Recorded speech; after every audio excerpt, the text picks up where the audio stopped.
Hello everyone, welcome to my channel. Please subscribe and keep watching more details. BNB alum Maeve Quinlan breaks her silence on Matthew Perry's death. Bold and beautiful alum Maeve Quinlan ex-Meghan dated Matthew Perry at the height of his friend's fame, and while the romance didn't last, their friendship endured. For the first time since his death last year, she opens up about their relationship and reflects on his passing. It was in 1994 that Maeve Quinlan ex-Meghan, BNB first met Matthew Perry, the beloved Friends alum who passed away last October 28.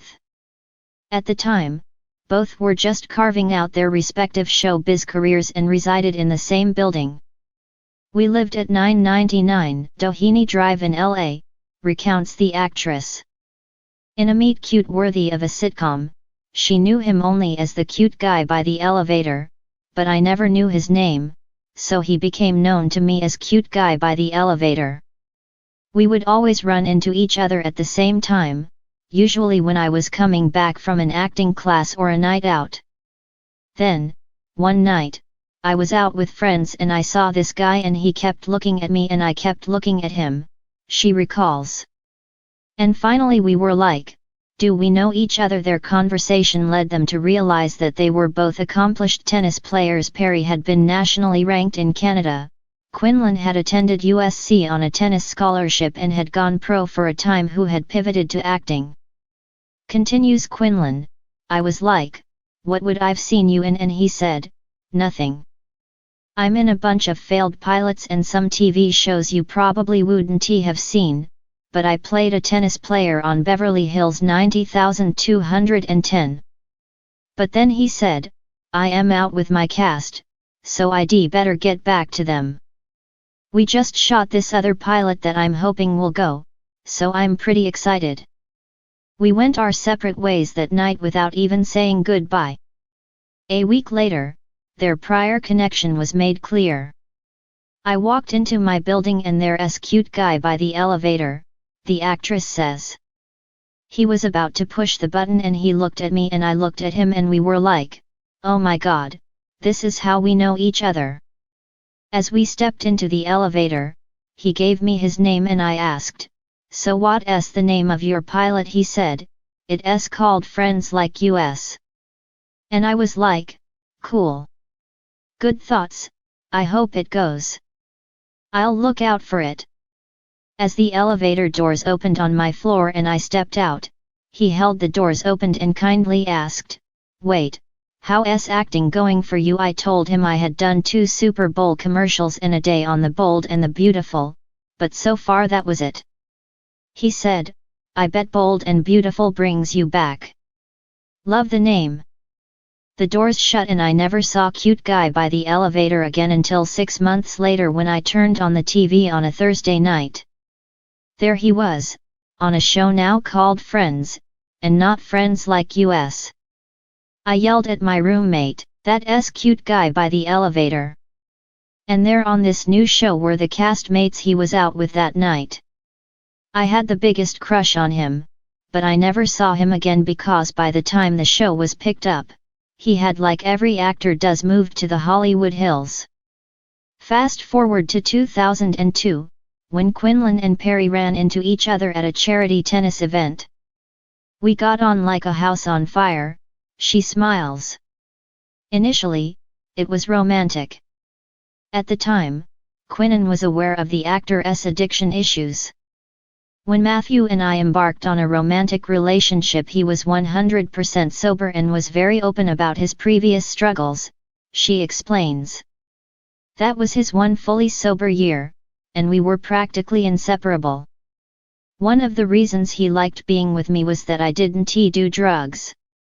Though their romantic relationship didn't pan out, we morphed into eventually and seamlessly just being best friends, like brother and sister," Quinlan notes, describing the Perry she knew at the time as so funny, very self-deprecating. "He was the guy every guy wanted to hang out with and every girl wanted to date. He was the guy next door. He was at the height of his fame and he was the exact same guy I met in 1994. He was kind of unsure of himself. He wasn't, believe it or not, completely confident with girls, even though he dated the likes of Julia Roberts. As their friendship deepened, Quinlan shares, I spent a lot of time with him and with both sides of his family and he with mine. He was a great son and a really proud big brother. He loved my family, too, and was especially adorable with my now late mother. I would catch him slipping cigarettes to my mom when she didn't even smoke, she laughs.